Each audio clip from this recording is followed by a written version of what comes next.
Hello, I'm Fahmin and I'm the NHS Wales Staff Survey Lead.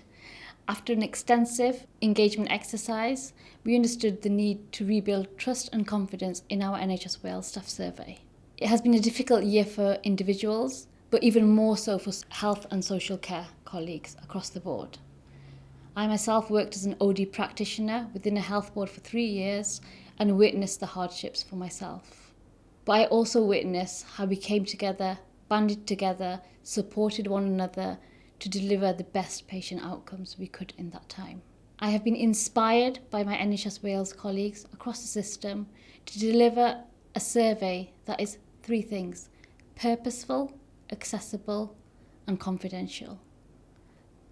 Throughout the pandemic and after, there has been a rise in the number of staff networks, a rise in trade union activity.